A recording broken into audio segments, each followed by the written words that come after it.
This is the Healthy Business Podcast, the show for ambitious business owners who want to grow and scale in a healthy way. I'm Sarah Cook, and I'll be sharing with you tips, inspiration, and proven methods from leading business experts, entrepreneurs, and health and wellness professionals to help you grow your business with more income and having more impact, but in a way that works for you. Because when you have clarity and strategy, you can achieve the results you want. Hello and welcome to today's episode of the Healthy Business Podcast. I am super excited to have the wonderful Nicole Andan with me. And Nicole is a leadership coach. She's a motivational speaker. And we're going to be delving into all sorts of things, I think. We were just chatting before we came live, and I'm so excited to be sharing this conversation with you all today. So Nicole, thank you so much for joining me. Oh, thank you for having me. I'm very excited to be here. Amazing. Yeah, as I said, I can't wait to kind of delve into all of the bits and pieces that you have experienced, but also how you now help people through their own leadership. But before we get into that, one question that I always ask all of my guests is, what does a healthy business mean to you? And I'd love your take on this. So it's really interesting. I run a leadership program within the defence industry for a very big organisation. And so you can look at it two ways. The first way is, what does a healthy business look like? Well, it looks like one that is financially viable. It looks like one that looks after its people. It looks like one that has, a low turnover, that brings its staff through their ranks. That's initially what you think a healthy business looks like. And then you sort of look at it deeper. Okay, so how do you make sure that turnover is healthy? How do you make sure that you've got a high retention rate of staff? And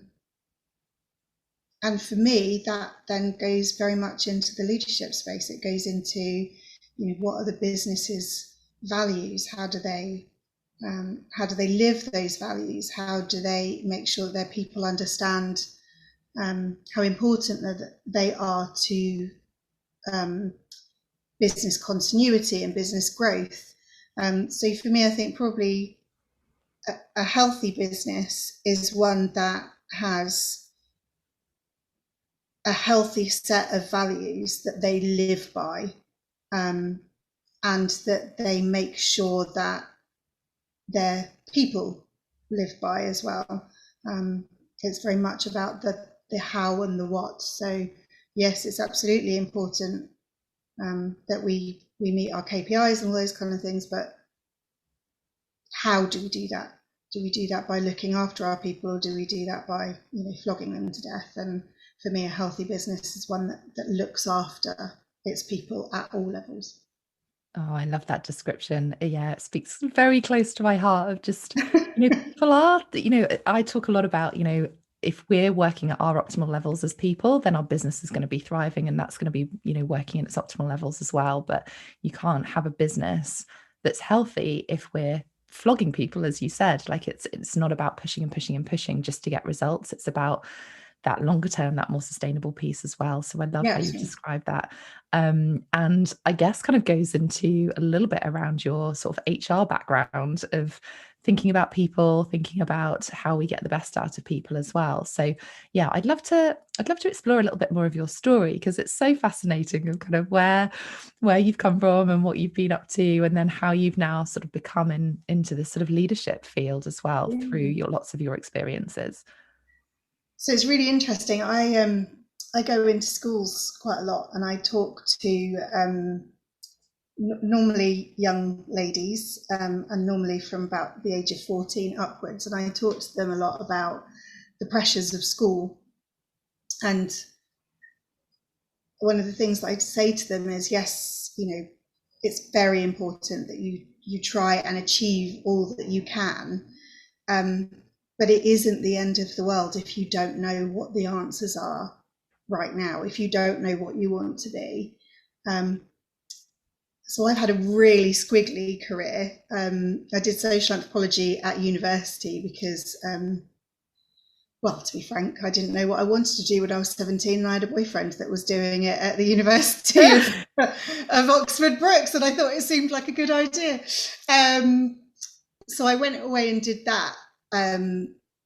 much to my father's horror. Um, so my dad was in the military, he was in the Air Force, and he was sort of like, oh God, it's tree hugger degree. What kind of job are you going to get with that? And interestingly, pretty much throughout my career, my degree has come in handy.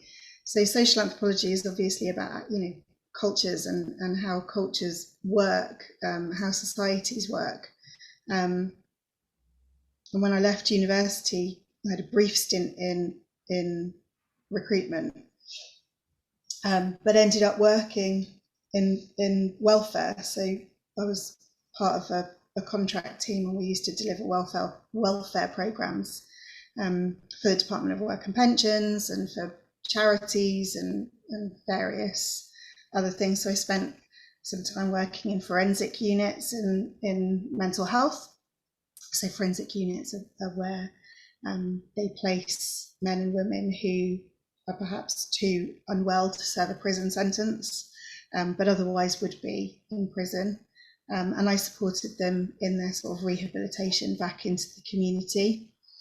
And I did that and loved it and enjoyed it, and then went and worked with quite a number of homeless people, and ended up working with a number of ex-military who'd ended up homeless through one route or another. And at roughly the same time as that was happening, the sort of conflict in Afghanistan was starting to ramp up. And because I came from a military family, and because I had a dad who'd been out and served in Iraq and previously in the Gulf War, for me it felt really important to be part of that. So I moved into defence, and that's where I've kind of stayed. I've stayed in the defence industry, and I love the guys and girls that I work with. I get a huge sense of satisfaction out of the fact that the work that I do has a higher purpose, for want of a better way of putting it.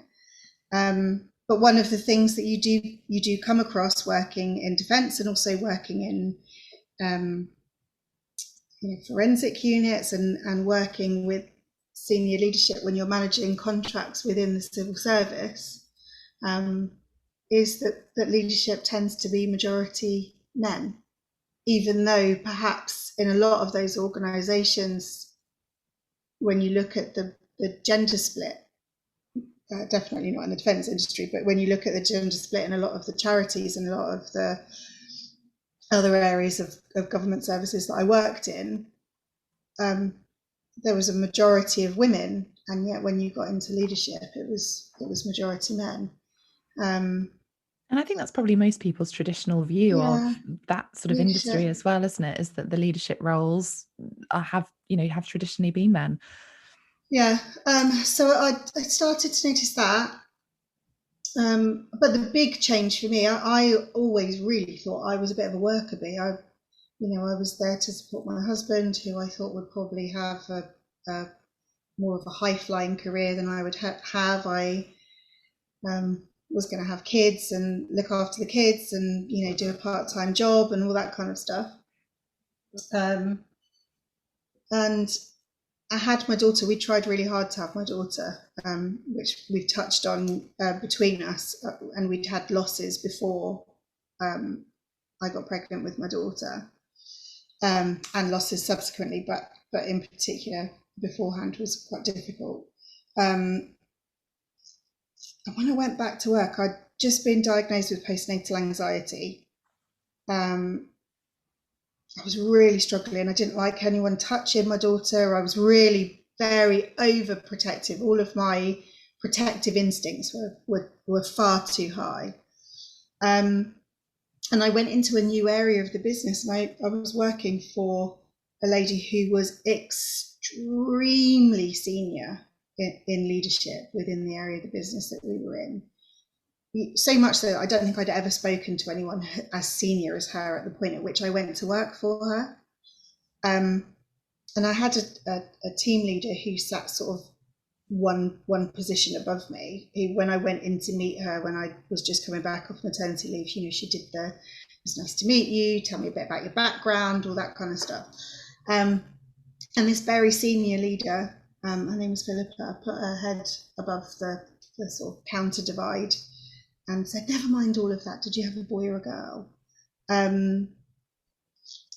And there was a little bit of me that was like, I hope I give the right gender here. It felt a bit like a test. I was like, I'm a girl. And she was, oh, girls are amazing. I've got 2 daughters. And suddenly she stopped being this very senior leader and became one woman talking to another woman. It's that human connection, isn't it? Yeah. And there was an instant connection. And throughout the time that I worked for her, she made it very clear that her focus was her people, that if her people delivered, that was what mattered to her. And if her people weren't in a good space, that was important. And it was important because it meant that there was difficulty delivering what we needed to deliver. But it never felt like that was the primary. It felt like the primary was, you're my people, and my role is to nurture you and to look after you and to make sure that you're fulfilling all of your potential. And if you're not, then my responsibility as a leader is to make that right.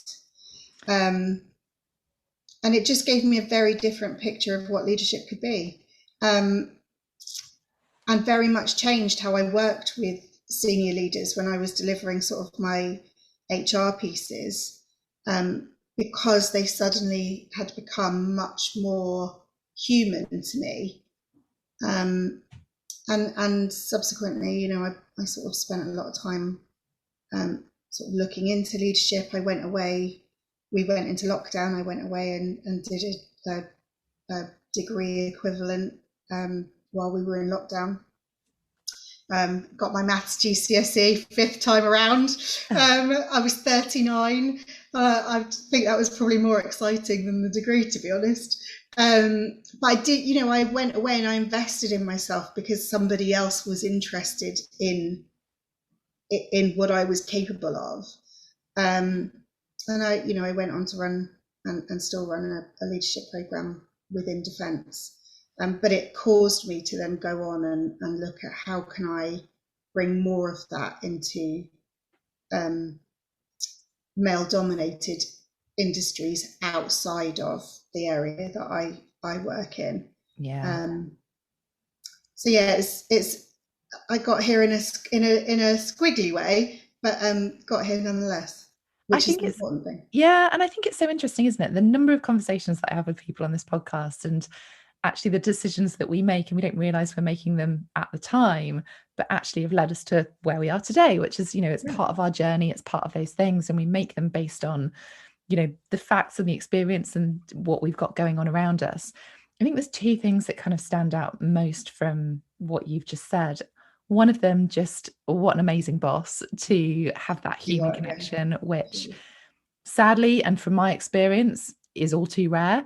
There are so many people at that high level that either, if they're female, they feel like they need to be that more alpha male style and have that kind of more directive approach, rather than realizing that people are the they are the driving force of the business. They're the ones that are actually going to get the results. So you have to nurture them. But I think the other bit that's really interesting for me is that because she nurtured you, that gave you that, whether it was permission, whatever it was that ability to have that self-leadership as well, and go, do you know what, I want to do this, I want to kind of thrive even more, I want to go and learn even more about this, I'm going to take this further. And I think that's the big thing that I see that's missing. I spent 15 years in corporate, climbing up the ladder, and saw very similar experiences to you, obviously completely different industry to you.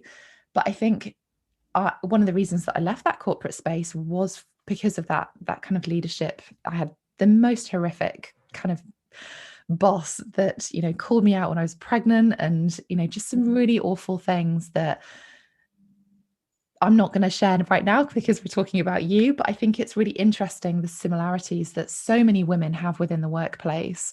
But I actually think that's one of the reasons and one of the catalysts that people, especially women, go off and do their own businesses or become that impact driver because they're like, this isn't how it should be done, or things can be done differently.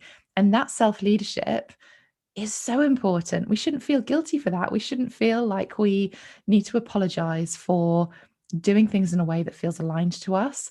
And I think, I see this with business owners as well. Like, it's, as you are a leader as a business owner, whether you're employing teams or you're not, you still need that self leadership to be able to have that confidence, that courage to do things in a way that feels good for you. Because as you said, that's when you get that self fulfillment. That's when you feel nurtured. And we have to put ourselves first and our teams first, because that is how we're going to get the results.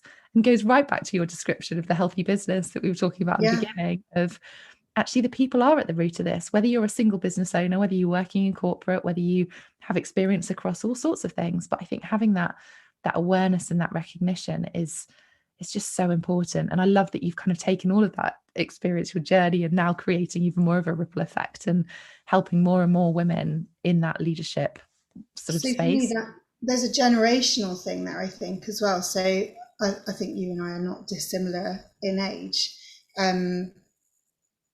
So when I was growing up, I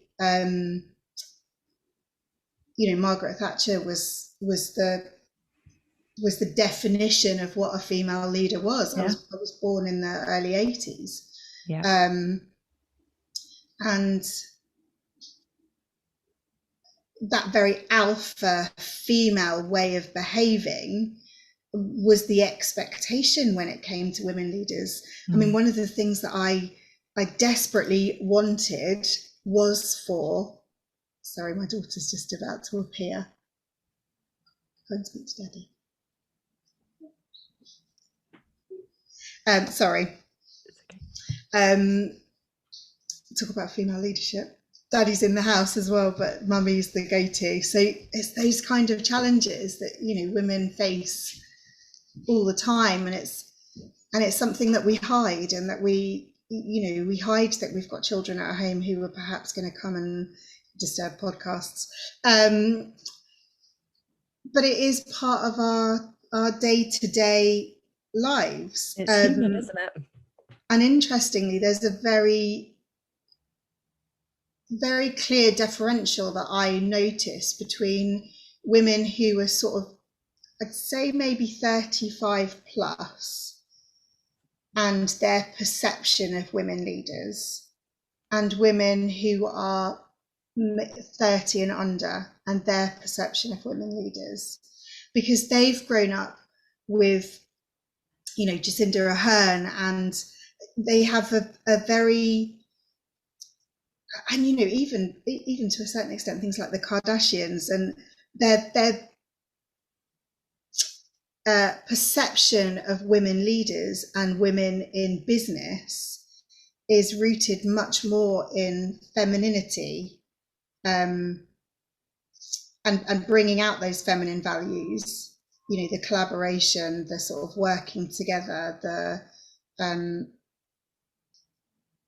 the ability to be vulnerable, where women who are sort of 35 plus grew up in a very different environment, where we were used to seeing women who had to lead in this very alpha male way in order to be accepted in any way. And my hope is, and it's one of the reasons that I work in 3 different ways. So I do one-to-one coaching with women leaders to provide them with, this safe space for them to be vulnerable, because quite often they're not in a position to do that in work, or they don't feel that they're in a position to do that in work. And we do a lot of exploration around, psychological safety and vulnerability, and how to nurture your people in a way that feels authentic to you, but without putting your career at jeopardy, because there is still a risk of that in lots of ways. I go into corporates and we talk about how to lead with compassion, how to create that psychological safety in work so that more people who are from, the diverse talent pool, more women, more people from the LGBTQ, more ethnic minorities are able to go up into the higher echelons of leadership. But for me, it's one of the big reasons that I then go into schools and talk to young people about leadership, and talk to them about what that should look like, what healthy leadership should look like. And it's really easy when we talk about men and women in leadership, and we talk about alpha male. I can't tell you how many men I've worked with who have also been brought up with this idea that in order to lead, you have to be this strong, dominant, balls to the wall, for want of a better way of putting it, male, and that doesn't fit their narrative either. Quite often they would be far more comfortable being compassionate, being kind. It was really interesting hearing you say about your pregnancy and the challenges that you had. So I worked in a very male dominated environment when I was pregnant with my daughter, and I don't think I'd ever felt so nurtured. That's amazing. They were very, very protective of me. Most of them were fathers. They were, I've never been offered so many seats in my life. It was, they were very protective, almost too much so on occasion. But the pregnancy that I had before my daughter that I'd lost, I worked in a much more female environment, and I was very poorly with the baby before Lillian, and I was treated horribly by other women. Yeah. So I think when we talk about women in leadership and we talk about that role of femininity, I think it's really easy for men to feel that we're leaving them out of the conversation, but actually there's a huge amount of evidence that shows that the more vulnerability we have in those leadership spaces, actually the better it is for men as well, because most of them don't want to live that kind of Wolf of Wall Street lifestyle. They have families, they have children who they want to go and tuck into bed at night and all those kind of things. So it's really important, I think, to bring them into the conversation as well. So important. And you're right, to have success though, I think whatever you're working in, it does take both sides. This isn't kind of men versus women at No. all. This is about the whole conversation around, both together, that kind of level playing field that isn't I want to talk about vulnerability in a second, but I think it's also, you mentioned something about this kind of generational side of things, and especially in the UK, this kind of idea of stiff upper lip, like we just get on with stuff, we block everything. It's seen as a weakness to talk about health or mental health or even something else that's going on outside of work. And I'm a massive believer in the fact, actually, one of the phrases that I hate is work-life balance, because for me it's all life. Work is a Yeah, massive absolutely. pillar of that, but we all have stuff that goes on outside of work. And if we're so focused and work becomes the be all and end all, then all these things that actually help us feel fulfilled outside of work, that's the bit that actually makes us human as well. And when we don't bring those things into our workplace, then that feels uncomfortable. It feels like we've got this alter ego and we're feeling like we have to be this kind of different person at work. And I love the fact of kind of bringing in, the vulnerability side of things. But I think, and forgive me if I'm wrong in this, but I think there's so much now where there's almost an expectation to bring in so much vulnerability. And I think people are now just worried about what those levels of vulnerabilities look like. Like, people don't want to share warts and all about stuff that's going No. on for them necessarily, but they want to feel safe with their colleagues. They want to feel supported by their colleagues, or even within, clients and things like that. You want to have that safety net that means that you can still be you and not feel judged for things. And I think, and it probably leads into a little bit around, one of the things you kind of touched on as well is, we're so into now of, diversity and kind of cancel culture. And I think people are now scared of saying anything to a certain extent. And it's like, how Yeah. do you balance that vulnerability, but also have that inclusion, but also recognize that all this kind of judgment, like it is a bit of a minefield, isn't it? Yeah, so I work with there's a chap that I work with, and all of the work that I do with my clients because of the environments that they work in, and because of the seniority that a lot of them are, we keep that confidential. But he is a director of operations for a very big part of the defence industry, and he and I quite often have conversations because he's been called in to talk in front of a network of whether it's a women's network or whether or not it's a, and he quite often comes and says to me, this is what I want to say. Can you give me an idea of how this might land, or how I can make sure that I'm not going to offend anyone with what I'm saying? And in particular, recently he went in to talk to a women's network, and he was saying, hopefully it'll land okay. What can I say? And I said, what, just you have a daughter, and he has quite a strong-willed daughter who is, she sounds epic, but what would land well with her?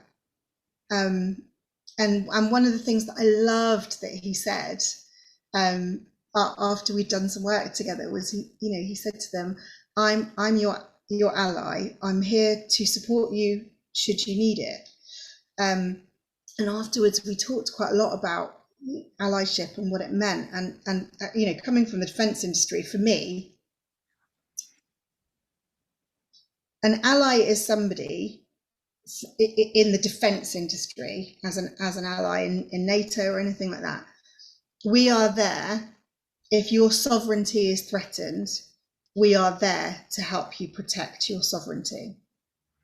But until your sovereignty is threatened, your sovereignty is your own, to do with as you will. It's not our place to dictate to you how you manage that sovereignty. But at the point at which it's threatened, that is when we stand with you and say, what do you need?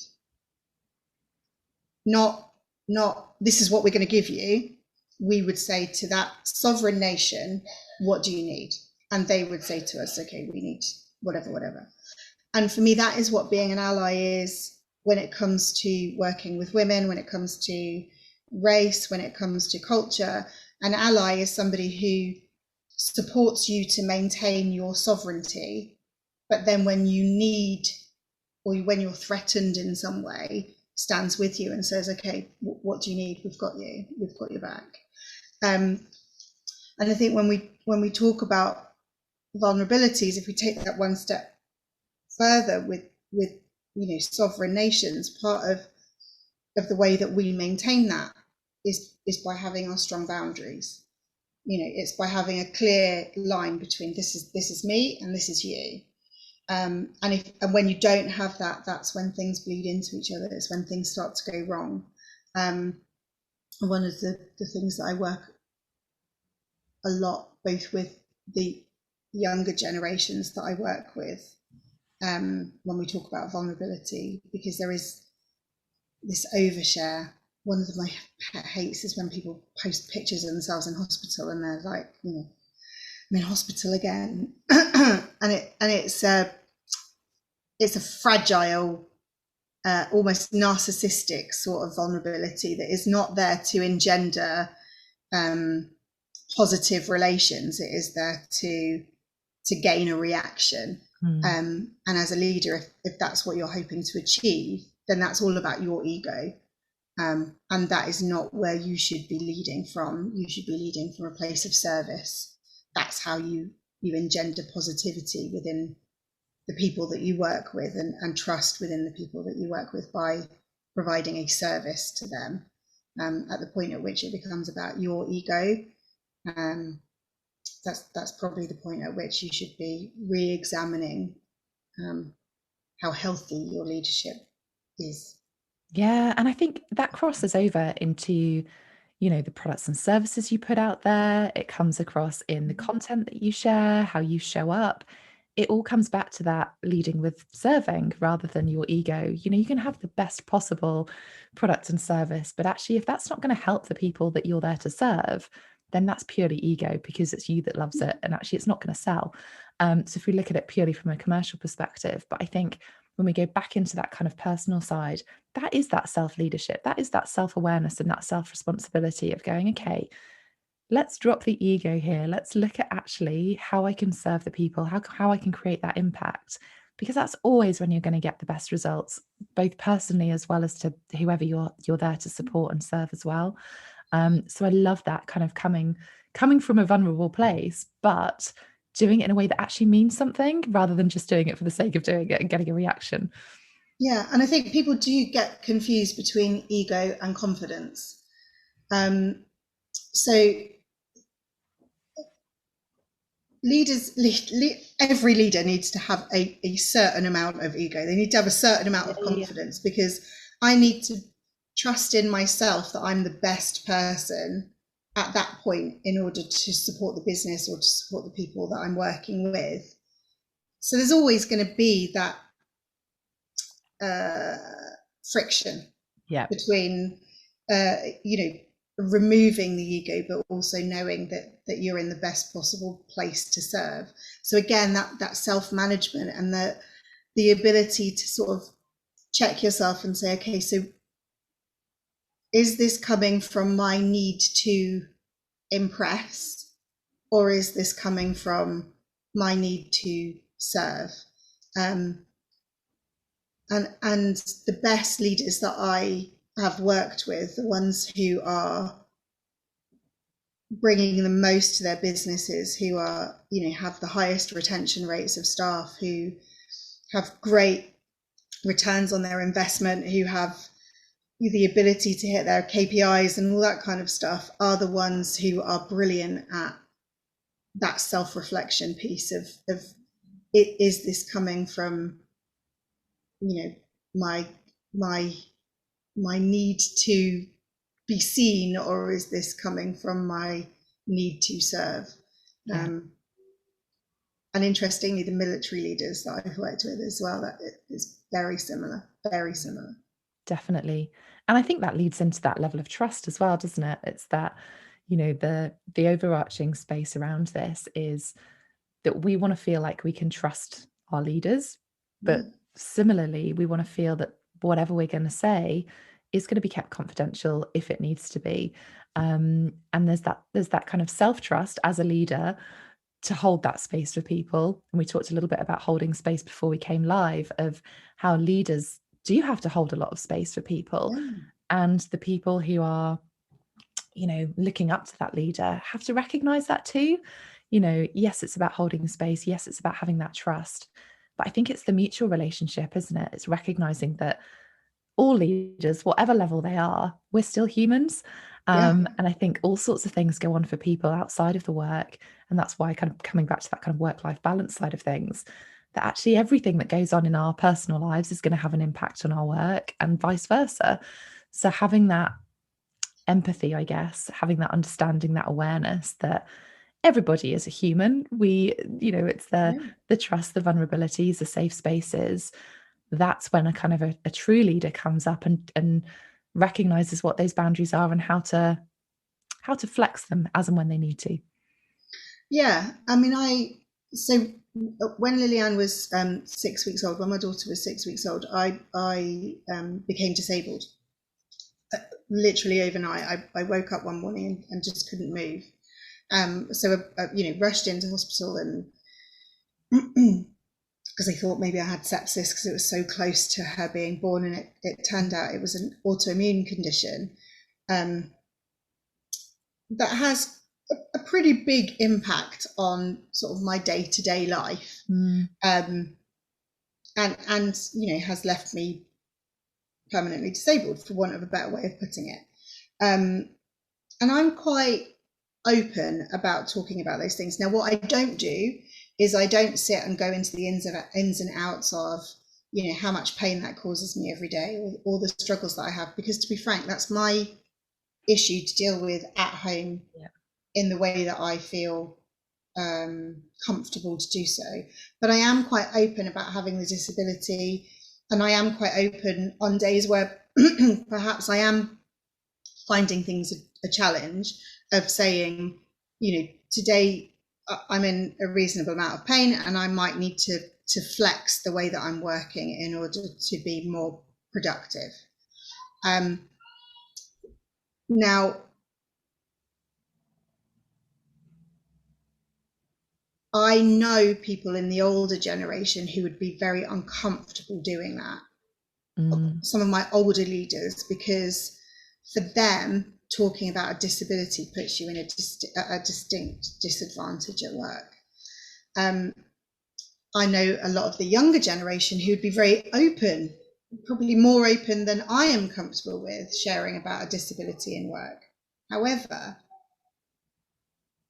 if it's worth sharing that one of the men that I worked with quite closely in a previous role came and spoke to me. He'd been diagnosed with cancer. He hadn't told anyone outside of his family, but came and talked to me about being diagnosed with cancer and about managing that disability.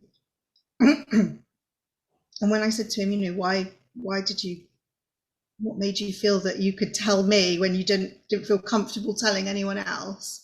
And he said to me, because I knew you'd understand, because you talked about your own challenges in a way that I have felt comfortable with. Yeah. And it's always worth recognizing. Stephen Bartlett talks about your invisible reputation a little bit in one of his podcasts, and he says, you never know what somebody is thinking about you, and it could be 5 years down the line that somebody then remembers you, or and this works from a business perspective, where somebody's like, actually, I'm going to give them the contract because I know the way in which they work, because 5 years ago they did something that was particularly ethical, or that I had,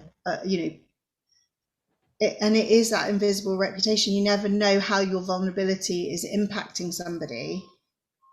It might not be today, it might not be tomorrow, but it might be that 10 years down the line, somebody behaves in a way that is different and more supportive to another person because of the way that you've interacted with them.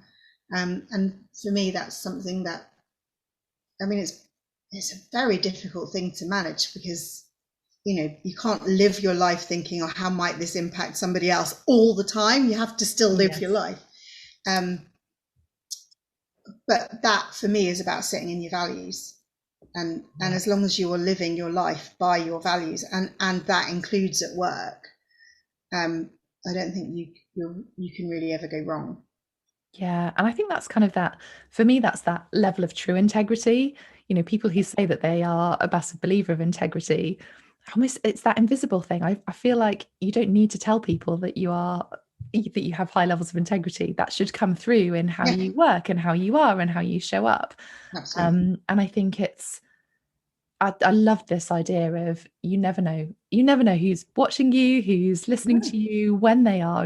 As you say, it could be 5 years down the line and something triggers, and it's like, okay. It's one of the reasons that I wrote my book, Healthy You, Wealthy Business, because my experiences across lots of different fields, both corporate and being very similar, from being male dominated but more in the sports industry. And I wanted to share some of those things, but not all of them are relevant right now.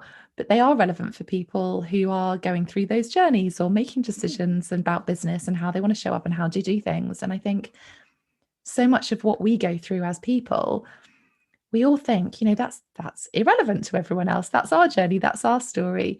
But actually, there are so many crossovers, and what you've been through can be completely inspirational to somebody else who might be going through that same thing further down the line. But because if you never talk about it, they'll never see that side of you. So I love that, you share some of the bits of your story, and all of the different elements of your journey have led to where you are. But that's what gives you that color. That's what makes you that difference. Yeah. To be able to help those people. It is our superpower, isn't it? We are our own superpower because we are different. Even if you've done exactly the same qualifications as somebody else next door to you, you've had completely different life experiences, you know, different family setups and all that kind of thing. And that's what makes us us. And that's that human connection, and how we share that is the real side of things. I think that that sort of leadership piece, it is being real, it is being human, it's bringing in those elements of vulnerability that mean something to the people that you're working with, without necessarily sharing warts and all, because I don't think you No, need to go to that level. no, no. And that probably isn't healthy in and of itself if you're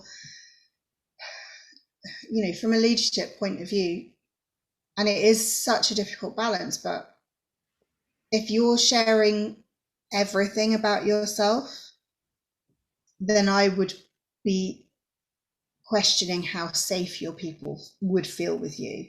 Mm, Because I mean, similarly, from a business perspective, like I said before, there are days where I would potentially really struggle, and there are days where, let's face it, I don't know anyone who gets out of bed every day and goes, "Yes, let's go to work." There are days where you sit on the edge of the bed and you think, "Today is I could just lay back down in bed, put the duvet over my head, watch crap TV, and that is all I want to do." Now, I could share that on social media, and I could share that today I'm struggling and I'm finding it really difficult.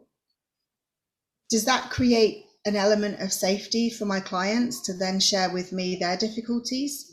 No, because what they're then thinking is, "Oh, I don't feel that I can share with Nicole how difficult my day's been, because she's clearly had a very difficult day." mhm. Now, I might, with my own coach, with my own mentors, put in a phone call with my husband or my mother and say, "By the way, today is really challenging." But that's about not just knowing what you can share, but who you can share with.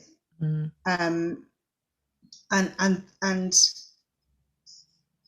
I have my own safety network that I've created around me, where I share what I feel is appropriate with the people that I feel it's appropriate to share with. yeah. And I would say the same thing for leaders. If you're not safe in work to share for whatever reason, because you don't feel that you're comfortable to in that kind of environment, because your boss is not supportive, because you're in a cutthroat industry where somebody's always looking to replace you, then make sure that outside of that environment, if you can't be vulnerable, that you have a rock solid network that you can be vulnerable with. And if that is not your family or a partner, then you create that network by getting a coach, by working with business women who are your peers outside of that environment. Because if you don't have that, then for me that is the ultimate in unhealthy business. Mm. um, and that is when you start to see women leaders and male leaders as well really burn out, and it is because they haven't got this network around them.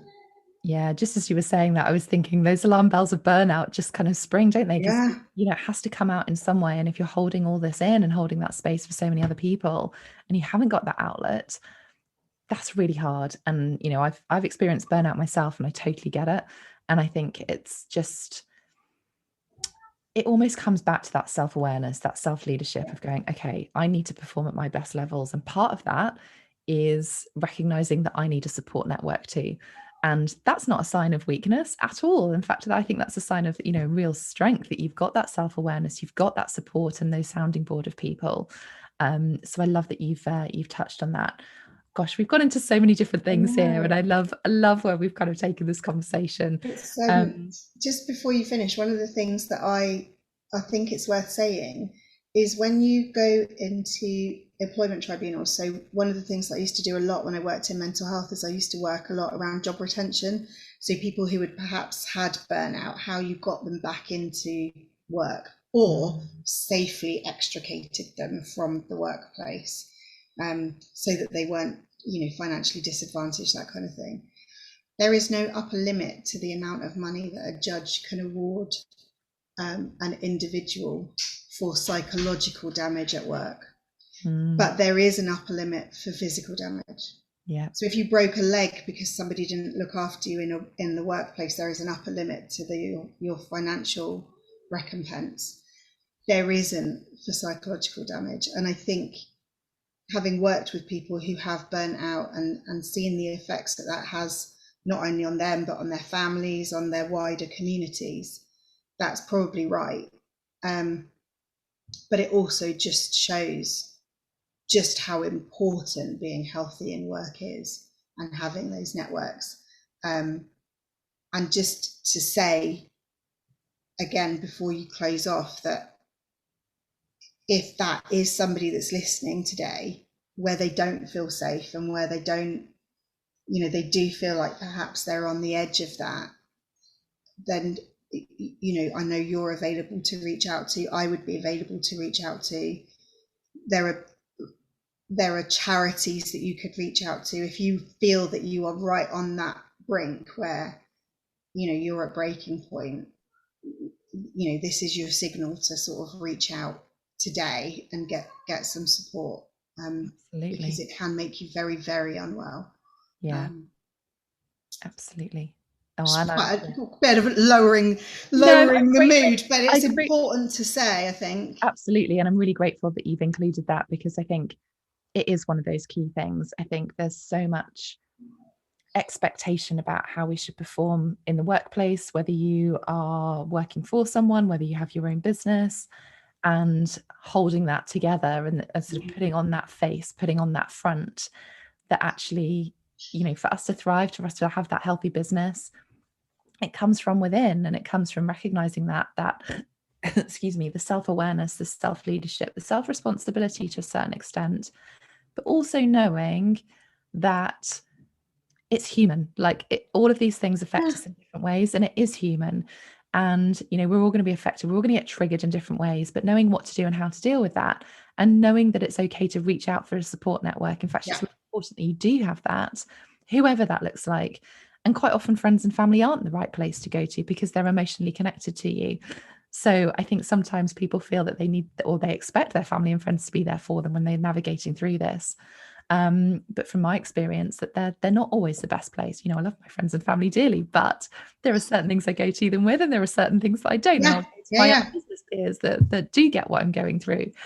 So yeah, I think there's so many things. I think the kind of key bits that have come through are this vulnerability side of things, knowing how and where and what to share, and Mm. who you can share that with, creating boundaries again within your leadership space, but also that interaction with your staff, or being that leader, or recognizing that your leader has boundaries as well, and respecting those. And I think that level of trust, self-trust, just as much as kind of trust, knowing that you've got a safe space to speak to, that your leader is there as that kind of trusted support as well, and that they trust you to get on with the things that you're there and employed to do. Um, but I think also the big thing, and that the thing that I kind of really want to end on, is that leaders are people too. We're all people. And Yeah. I think sometimes we have this word leader as this kind of put on a pedestal, isn't it? And It's the actually we're Dalai all, Lama. It's untouchable, but yeah, yeah. exactly. And Yeah. life happens, we all get that, and knowing how, and having that support, whether that's through a leadership coach, whether that's through business coach that kind of works in this area as well, then whatever it is that you need, work out what it is that you need and reach out for that, because we all work with different people. I have my own business coach because I need that safe space as well. You do. We all do. But I think it's really important to recognize that, and for us to share that too, as whatever level you're at, whatever you're navigating, it's really important that you have that safe space. Where can people find you, Nicole, if they want to reach out to you? All over the place. So I've just launched my website, which I'm very excited about. So I'm www.nicolebarbaraconsulting.com. I'm on LinkedIn as Nicole Barbara Consulting. Same on Instagram. I'm very rarely on the old Facebook anymore. But yeah, you can pretty much find me all over the interwebs. Amazing. Or of course they can reach out to you, and I'm sure you would put me in touch. Absolutely. Oh, thank you so much for joining me today. I've Thank you loved for having our me. chat, and hopefully you listeners have found it useful as well, just navigating through different elements of leadership that quite often aren't spoken about, which I think is really important. So thank you so much, Nicole. I've loved chatting to you. I would also love for you listeners to share some feedback. So do leave us a review. Feel free to reach out to either of us on Instagram and share with us what you think. I think it's really important that we get some feedback as well. So I Yeah, I'd love that. appreciate you listening to this episode, and I will see you on the next one. Thank you so much for joining us today. Thanks for listening to the Healthy Business Podcast. To get your free checklist with 1-minute hacks to accelerate your business and find out more about our community, head to my website, sarahcookmarketing.com/healthy business.